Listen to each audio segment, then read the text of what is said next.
খাবার খেয়ে পুজো করলে কি পাপ হয়?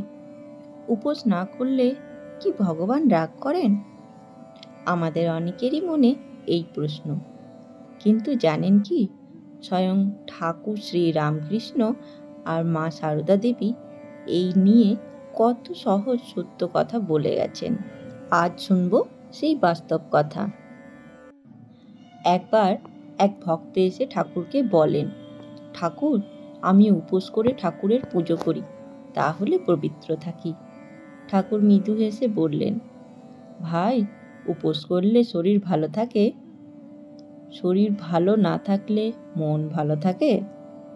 আর মন ভালো না থাকলে ঠাকুরের পূজা হয়? ঠাকুর প্রায় বলতেন, দেহমন্যতা না থাকলে ভগবানের নাম আর জপ কিছুই হয় না। দেহ নেই তো মনও নেই, মন নেই তো ভক্তিও নেই।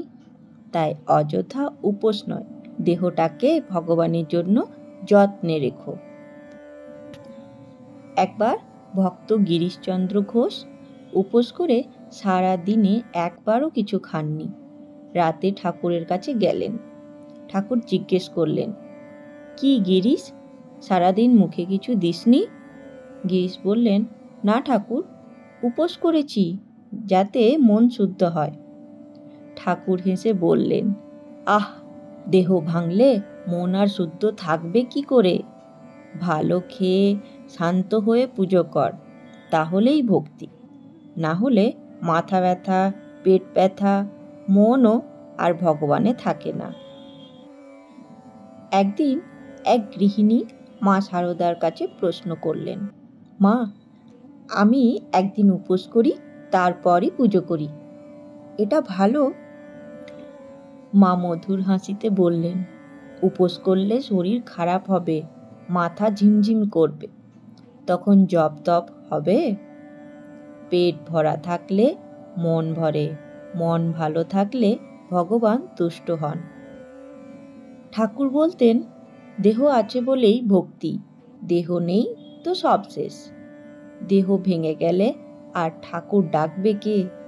তাই ঠাকুর চাইতেন শিষ্যরা জোর করে দেহটাকে শাস্তি না দিক, বরং ভক্তি বাঁচিয়ে রাখার জন্য দেহটাকে ঠিক রাখুক।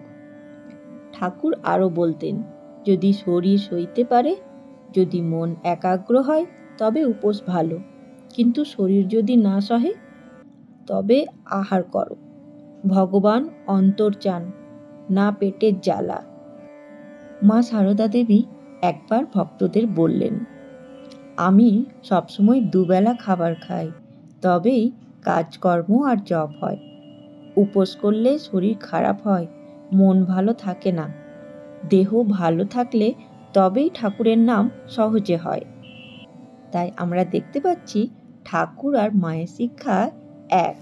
উপোস করো বা না করো, সেটা বড় কথা নয়।